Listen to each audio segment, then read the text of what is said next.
Let's talk about how fuel and tires work in Forza Motorsport. In real life or hardcore simulators like AC or iRacing, there are dozens of factors that affect how much fuel you use on a lap-to-lap basis, or how long you can keep a set of tires going before they degrade too much. However, Forza Motorsport is a more accessible racing sim, and there is some debate over how complex the fuel usage and tire wear systems actually are. Even within competitive circles, I've seen a lack of clarity over how these things function, and I still see posts all over Reddit, Discord, and other social platforms where players are asking about what you're able to do to save fuel and tires, and they're often met with mixed answers. So I just want to get to the bottom of this by doing some scientific testing, so that we as a player base can all feel confident knowing exactly how fuel and tire wear works in the game, and what strategies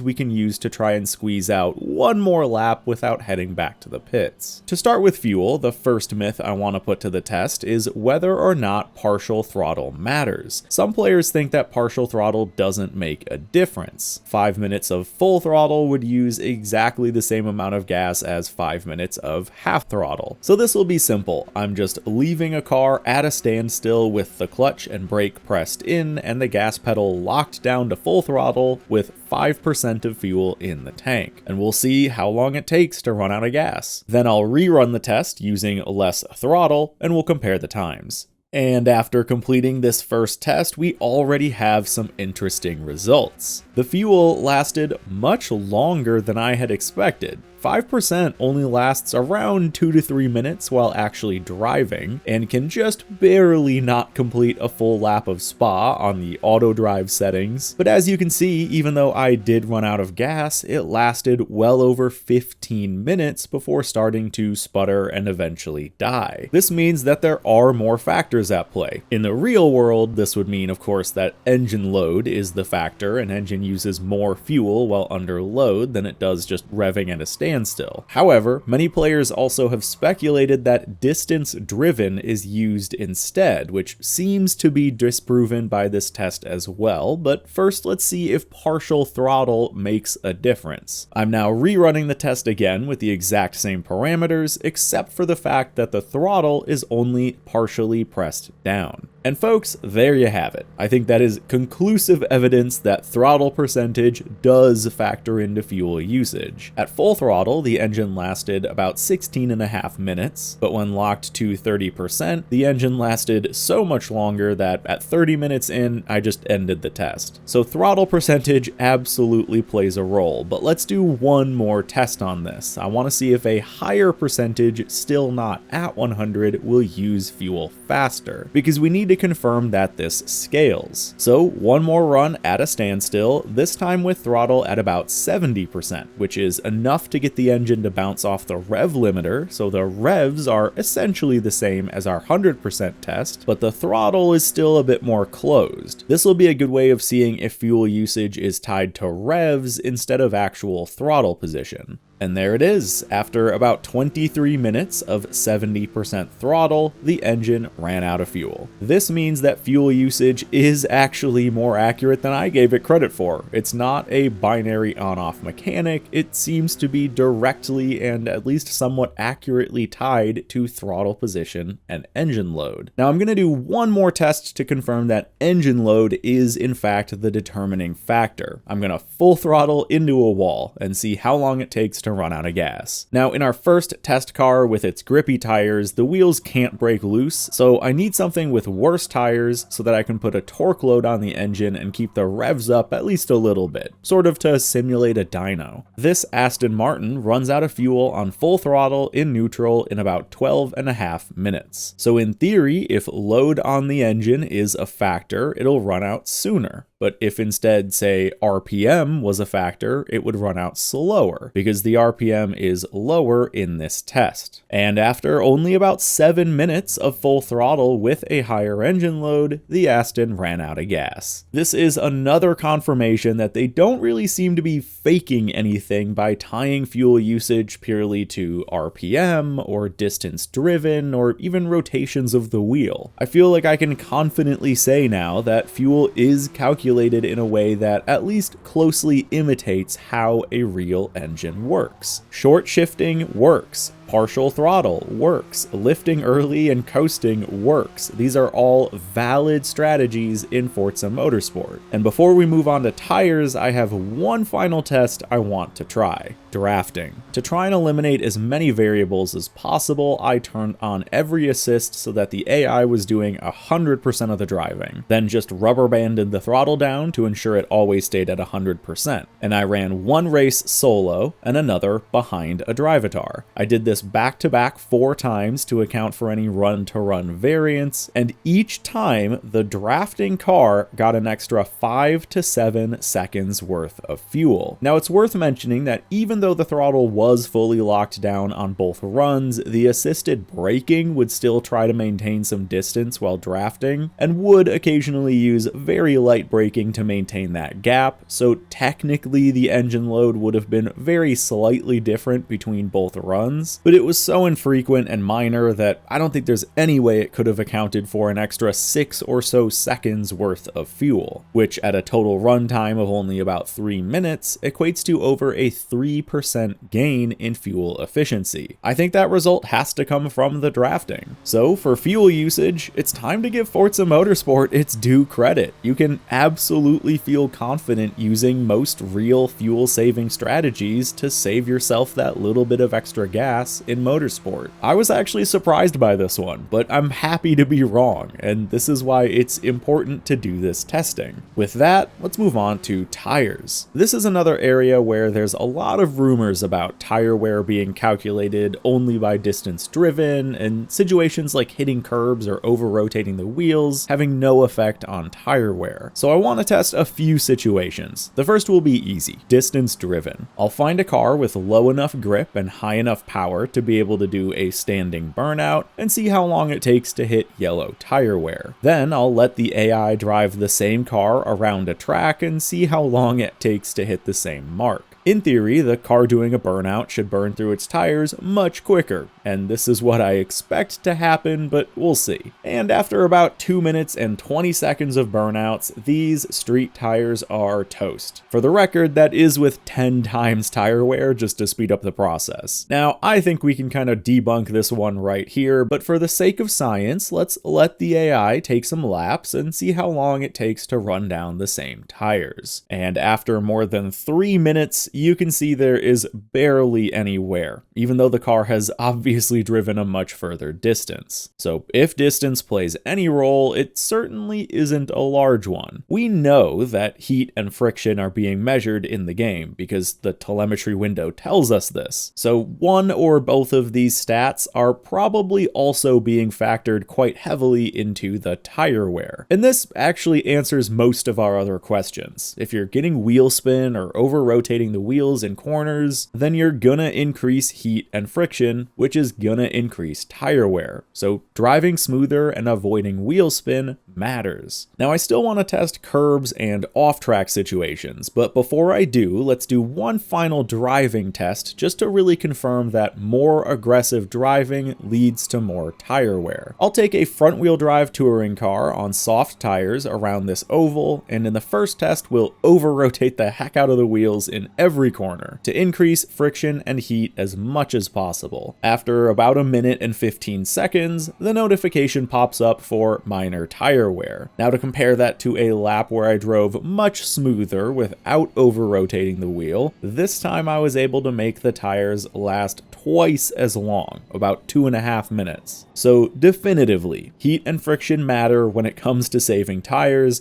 You should be focusing on smooth steering input and avoiding wheel spin. And with that, it's time to test one last thing, curbs and off-track. In some real-life and sim racing situations, hitting curbs or going off track too aggressively and too often can cause premature tire wear. So let's see if that happens in motorsport. In this test, I drove slow and smooth laps of Hakone, a track with a lot of curbs and a few different types of curbs as well. In one run, I tried to hit every curb possible and run with 2 tires off track wherever I could, and in the other, I tried to take about the same driving line line at the same speed, while simply avoiding every curb and keeping all 4 tires firmly planted on the paved track. After about 8.5 minutes, the tires in both runs hit the minor tire wear notification at almost the exact same time. It even happened in the same corner, so I feel comfortable saying that curbs and off-track surfaces do not meaningfully affect tire wear. If I wanted to be really thorough, I could maybe test a few different cars and tracks with different curb styles, but I think the simple fact that there was essentially no difference in time between both runs on this test, even on a track with a lot of curbs, that's conclusive enough for me to say that tire wear is probably just directly tied to the friction and heat measurement. And because most curbs won't have a practical effect on that, and we know that things like flat spots and punctures don't exist,